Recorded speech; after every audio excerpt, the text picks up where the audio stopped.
They will each make opening remarks and then take your questions on the topic at hand. And then, as always, your favorite time of day, I'll come back up and take your questions. Thank you. Hi, good afternoon, everyone. I thought it might be best just to read the President's statement.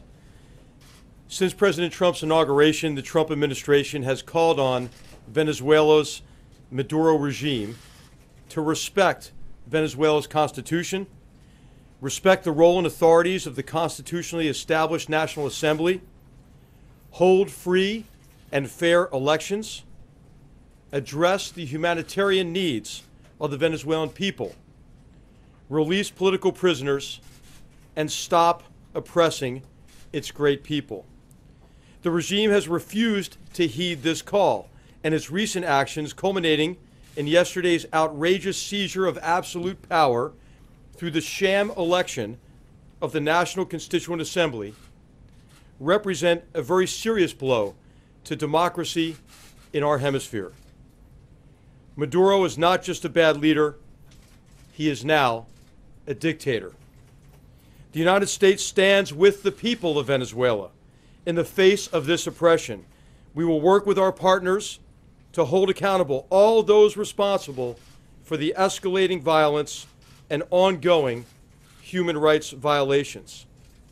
The President promised strong and swift actions if the regime went forward with imposing the National Constituent Assembly on the Venezuelan people, and he will keep that promise. Secretary Mnuchin. Thank you, General.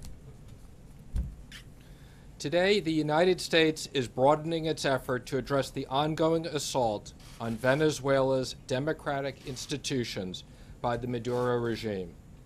Treasury's Office of Foreign Assets Control, OFAC, has sanctioned the president of Venezuela, Nicolas Maduro Moros. As a result of today's sanctions, all assets of Maduro subject to U.S. jurisdiction are frozen, and U.S. persons are prohibited from dealing with him. As President Trump said earlier this month, the strong and courageous actions by the Venezuelan people to stand for democracy, freedom, and the rule of law have been continually ignored by Nicolas Maduro, who dreams of becoming a dictator. Yesterday's illegitimate elections confirm that Maduro is a dictator who disregards the will of the Venezuelan people. The National Constituent Assembly aspires illegitimately to usurp the constitutional role of democratically elected National Assembly, rewrite the Constitution, and impose an authoritarian regime on the people. As such, it represents a rupture in Venezuela's constitutional and democratic order. By sanctioning Maduro, the United States makes clear our opposition to the policies of his regime and the support for the people of Venezuela, who strive to return their country to a full and prosperous democracy. As the country's head of state, Maduro is directly responsible for Venezuela's descent and for the destruction of democracy. Adding Maduro to OFAC's list of specially designated national reflects our commitment to not stand by idly as Venezuela continues to crumble under the regime's abuses.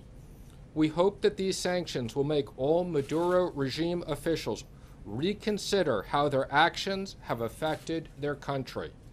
These actions highlight the high cost and personal repercussions and enablers of this regime could face if they continue their reckless and undemocratic activities. Anyone who participates in this illegitimate ANC could be exposed to future U.S. sanctions for their role in undermining democratic process and institutions in Venezuela. Now we'll take a few questions. Yes, thank you very much, Mr. Secretary. If these sanctions don't work, what would the next step be? And I guess, General McMaster, a question to you. Have we ruled out, or is anything on the table other than economic sanctions? Well, let me just say, I said this generally. We very much believe that sanctions do work. and we will continue to monitor the situation and consider additional sanctions. And to General McMaster? The president has prioritized really his concern for the Venezuelan people. And so he's only considering those options which would benefit directly the Venezuelan people. Thank you very much. Thank you, sir. How many times has OPEC sanctioned a head of state before? And does Maduro have any assets in the U.S.? I can't comment on his assets, and this will be the fourth head of state. Mr. Secretary? In the back. Mr. Secretary, you called him. Yes. Thank you very much. I have two questions. One on the sanctions and another one about the election yesterday. And about the election, I want to know if you see the election as an attempt by Nicolás Maduro to consolidate power and dismiss election next year. And also, some say, especially the opposition, and also the Washington Post editorial board say that the Venezuela regime is on the direction of a coup, is moving to the direction of a coup. Does the American government fear there is a coup underway in Venezuela? And then the question on sanctions I asked after. Well, what we're seeing in Venezuela is not a coup. What we're seeing is the brutal oppression of the Venezuelan people. And so it's clear if you contrast the turnout from the opposition referendum to the very low numbers of the turnout during this farce associated with the Constituent Assembly, I think you see what the true desires of the Venezuelan people are. Okay, can I go Yeah, ahead? I had this, right, yes. Thank you, sir. Actually, it's supposed to either or both of you. How is this different from what happened in Turkey when President Erdogan also seized expanded powers in a referendum that some considered to have a questionable result? President Trump congratulated President Erdogan on that, and he later came to the U.S. and his people beat protesters in front of his embassy. What's the difference? Yeah. Well, I mean, one difference is you see the end of the Constitution in Venezuela, and this is happening obviously at an accelerated pace in recent months in the Maduro regime. But this is a process that has taken really two regimes to really restrict Venezuelan democracy, and by designating Maduro himself, he joins a very exclusive club, including Mr. Mugabe, Bashar al-Assad, and Kim Jong-un, in terms of the brutal repression of his people, and in this case the abrogation of the Constitution with the constitutional with the assembly, Constituent Assembly. Thank you. Right here, yes. Thank you, Right Mr. here, Secretary. Is the administration contemplating any action at the UN Security Council in terms of multilateral sanctions against the Maduro regime? Again, I think as we've said before, this president is not going to advertise what he's going to do in the future. So all options are on the table, and we will consider everything. To other allies of the U.S. in terms of punishing the Maduro regime. General, can you please answer that? I'm sorry, what was the question? Have you spoken to any other American allies Yes. About the issue of punishing You see in the president's statement, he said we're going to continue to work with our partners in the region, and there have been many leaders who have taken a very important role in this connection with trying to engage Maduro, to get him to moderate his behavior, to get him to protect the rights of his people. As you know, the Organization of American States has tried very hard in this area as well, and so the president is committed to working with partners in the region on behalf of the Venezuelan people. And we had several countries last week join us in our previous sanctions. Yes, right here. What conversations, Secretary Mnuchin, have you had, or has the administration had, or the president had with President Maduro or anybody at the senior level in Venezuela? Do you expect those conversations to happen over the next 24, 48 hours? I think we're not going to comment on that. Thank you, sir. You had said before, the president had promised strong and swift economic sanctions. This is not really economic, this is more individual. Will the president carry out strong and swift economic sanctions? Again, we had a series of sanctions last week. This is an additional sanction today. We don't comment on future sanctions, but we will continue to monitor the situation and determine what's appropriate. Right here. There was some talk of maybe making some changes in terms of our export of light crude oil to Venezuela, or curbing Venezuelan oil imports. Is that still on the table, or is that something that would be seen as hurting the Venezuelan people? Let me just say, as we continue to monitor this situation, we will continue to review all of our options. Our objective is not to do anything that hurts the people of Venezuela, but let me just say, we will continue to monitor all of our specific And would options. sanctions against oil hurt the I'm not going to Venezuelan comment people? on that. What I will say is we will monitor all of our options. Thank you, Mr. Secretary. 16 years ago, Secretary Powell signed an agreement in South America in which the U.S. completely ruled out support of coups that would have an indirect change of government throughout Latin America and supported the direct succession. This occurred in Haiti when President Aristide was overthrown. Are you still abiding by the agreement Secretary Powell signed and ruling out any U.S. support of a coup or an uprising against the Maduro regime that brings in new leadership? Again, I'm just going to comment on, we are focused on the democratic process, and that's what we're focused on right now. We'll take one more question. Right here, one more question. Are there going to be sanctions on the Minister of Defense or people linked to the military? Again, as I've said, we've announced sanctions. We will continue to monitor the situation and consider everything in the future. Thank you, everybody. Appreciate it.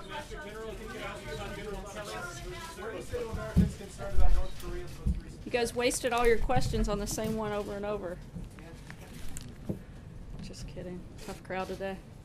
I know it's a little late than we're used to doing the briefing, so I'll just have a few updates before I get to your questions. I wanted to make sure you are all aware that last week the First Lady announced that she will lead the United States delegation in support of the more than 90 American athletes competing at the Invictus Games in Toronto, Canada this September.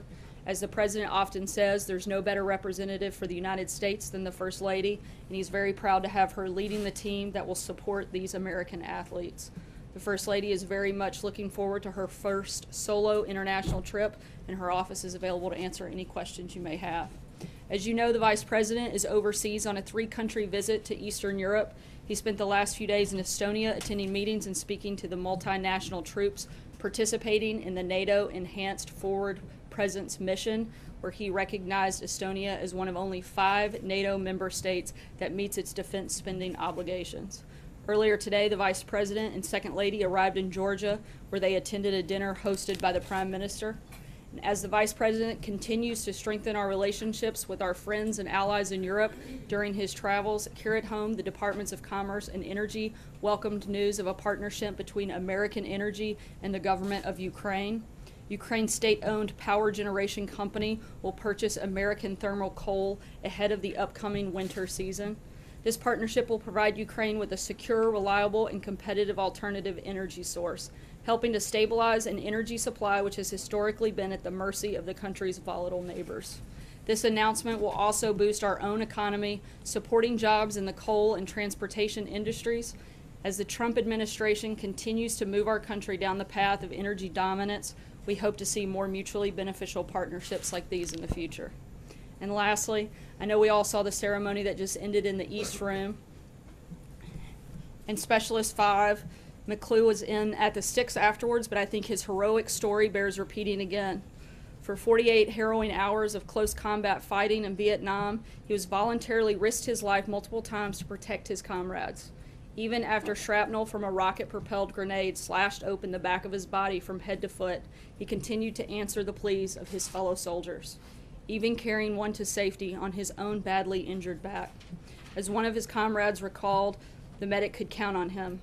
The President was honored to award him with the Medal of Honor today, officially adding his name to the list of American heroes who will stand forever in our history for their bravery and unbreakable spirit. And with that, I'll take your questions. What happened, Sarah? What happened? It's kind of fun. How long will you yell? Just kidding. Jen, go ahead. Can you say, is Anthony Scaramucci still in the administration? Does he have another role now besides communications director? And can you talk a little bit about the circumstances of his departure this morning? Sure. He does not have a role at this time in the Trump administration. And we put out a statement earlier announcing that, and I don't have much else to add beyond it. The Exim Bank at Not all? at this time. Can you say, did General Kelly ask him to leave, or did the president ask him to leave? Did he volunteer his resignation, or how did that come about? I'm not going to get into the process. TikTok, look, as we've said several times before, what matters most to us is not who's employed in the White House, but who's employed in the rest of the country. And we're focused on the president's agenda of growing the economy, creating jobs, and that's what we're going to do, and that's what we're going to be focused on. John? Sarah, was it a chain of command issue because Scaramucci said that he had a direct line of communication to the president? There's been some speculation that General Kelly may try to tighten up the number of inputs that the president has. So was it something about the chain of command, or did it have anything to do with that interview that Scaramucci did last week? Look, the president certainly felt that Anthony's comments were inappropriate for a person in that position, and he didn't want to burden General Kelly also with that line of succession, as I think we've made clear a few times over the course of the last couple of days to several of you individually, but General Kelly has the full authority to operate within the White House, and all staff will report to him. When you say you didn't want to burden him with that line of succession, you mean the chain of command? Yeah, correct. And Addressing your question. And if we could just clarify one point about this chain of command. Apparently Jared Kushner and Ivanka Trump have said they look forward to following General Kelly's lead. When it comes to the people who have access to the president, will that conduit be narrowed down now? Will everything flow through Kelly, or will some things still flow around the Chief of Staff's office? As I just said, the president's given full authority to General Kelly, and he'll make those determinations. April. Sarah, this statement that was released by the White House says Mr. Scaramucci felt that it was best to give the Chief of Staff, John Kelly, a clean slate and the ability to build his own team. But you just said the president felt that his comments were inappropriate. I don't see those as being mutually exclusive. I think Anthony wants General Kelly to be able to operate fully with a clean slate, build his own team, while at the same time the president felt his comments were inappropriate. Those two things aren't mutually exclusive. And a follow-up to that, with the new hierarchy with General Kelly, tell us what it looks like in this administration. You know, as we've laid out, General Kelly, I think, will bring a new structure to the White House and discipline and strength, and we're all really excited to work with him. And in terms of, I'm not going to draw out an org chart up here, but we'll keep you guys posted as Steve Bannon, Kellyanne, everyone reports under him instead of going straight to the president with issues. Does every special assistant go to General Kelly first? I think I've been clear that General Kelly has the full authority to carry out business as he sees fit. John Decker. Thanks a lot, Sarah. Real quick one first. I have two for you. The real quick one, it regards Sean Spicer. Will he be in the administration in any way now that Anthony Scaramucci has announced that he will not be a part of the Trump administration? I'm not aware of any changes that have been made on that front. And then my second one is this: 10 days ago, Anthony Scaramucci was introduced as the new White House communications director. 10 days later, he's out of a job. The president announced on Twitter that there's no chaos at the White House. How would you describe what has happened over the course of the past 10 days? Obviously, you will agree with your boss, the president, that there's no chaos, but how do you explain that not to be the case? I think it's pretty simple. I've said it before. If you want to see chaos, come to my house with 3 preschoolers. This doesn't hold a candle to that. Just to be clear, that's not an open invitation to come to my house. But if you guys want to schedule babysitting time, I'll be happy to work that out. Does the president regret hiring Anthony Scaramucci? I'm not going to get into anything beyond what I've already said on that front. You said you don't want to get into the process, but you already did. The statement says that Scaramucci felt. So you're basically laying this on him. You're saying that it was his decision. Was it his decision? I think I've been pretty clear that the president felt it was inappropriate. Both Anthony and General Kelly also, I think, came to a mutual agreement, and we're moving forward to focus on the jobs outside of this building, not within it. So two questions, one on this and then a different topic. Just to clarify, because I want to make sure I understand the word he here, who this refers to. You had said a minute ago, he didn't want to burden General Kelly also with that line of succession. The president. That's the president. So it's you were saying that it's the president who was deciding that. Look, we all serve at the pleasure of the president, but I think that this was a mutually agreed conversation that took place between several people. Stephen, another topic. Just on Russia and Russia sanctions. do you know whether the president has or intends to soon sign the Russia sanctions bill? And why hasn't the president taken the opportunities he's had today, several public opportunities, to say something in response to Vladimir Putin's retaliation with the 755 diplomats? Yeah, so we put out a statement over the weekend stating the president's intent to sign, and we'll let you know when that takes place. Again, we'll let you know when that's going to happen.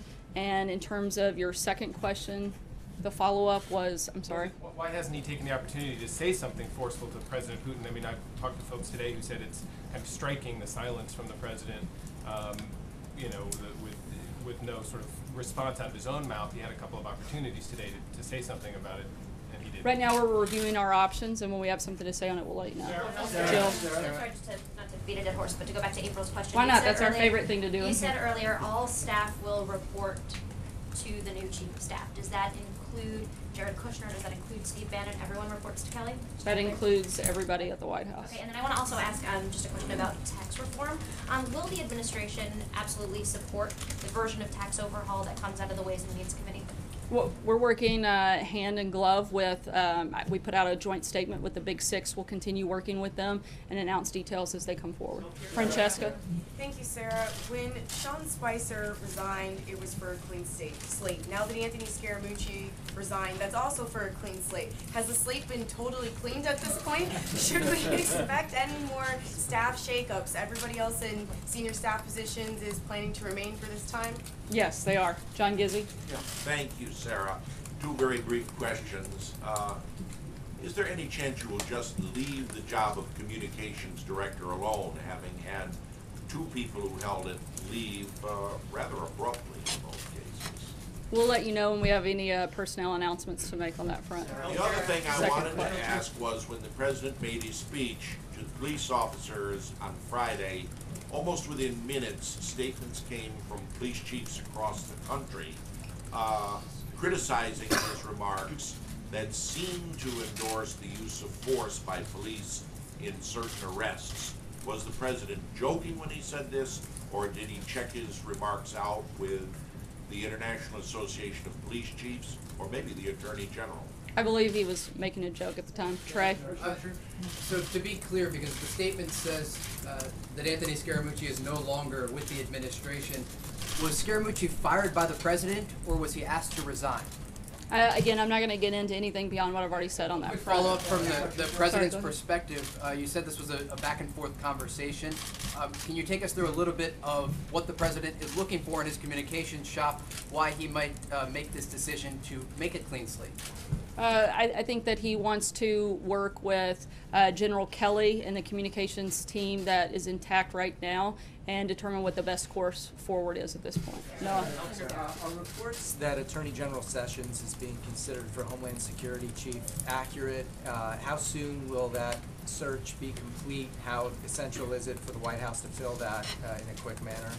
There are no conversations about any cabinet members moving in any capacity, and the president has 100% confidence in all members of his cabinet. Allie? Two questions for you. One, on the Scaramucci issue, you said the president found his remarks inappropriate. Obviously, the president is not a stranger to salty language. Can you specify what exactly he found inappropriate or disturbing about that? I said he found it inappropriate for a person in that position. To do what? I believe the comments that he made, he found those comments inappropriate. I'm not sure what's unclear. Okay, is it a betrayal sort of the rest of the staff? Just trying to find out, because you talk about the messaging being important for the president here, and obviously the head of the communications department is crucial to that effort. So just trying to figure out what exactly went wrong between this morning when Scaramucci was here and this afternoon. Again, I don't think that it's complicated to understand that the president felt the comments were inappropriate. I can't really explain it any further than that. I'm not sure what's hard. On North Korea, obviously, events over the weekend have unfolded. There's been some discussion from outside analysts who are increasingly speculating about the possibility of a first strike. Is that an option on the table for this White House? As we've said many times before, the president's not going to broadcast any decisions, but all options are on the table. Peter. Thank you, Sarah. Thank you, Sarah. The president week before last signed an executive order on infrastructure. Does that mean that the president has not no intention, but is not going to prioritize working with Congress on an infrastructure bill? Is there any discussion at this point of moving forward on any sort of legislative plans for infrastructure, especially digital, since he Absolutely. mentioned in Iowa? The president's been very outspoken on the need for a massive overhaul to the country's infrastructure system, and that's certainly still a priority, both legislative and in any capacity that he has the ability to carry that out. Matthew? Thanks, Sarah. Just kind of big picture here. We've seen a chief of staff, a deputy chief of staff, handful of communications directors, a press secretary, and a national security advisor all leave in the first 6 months of this administration.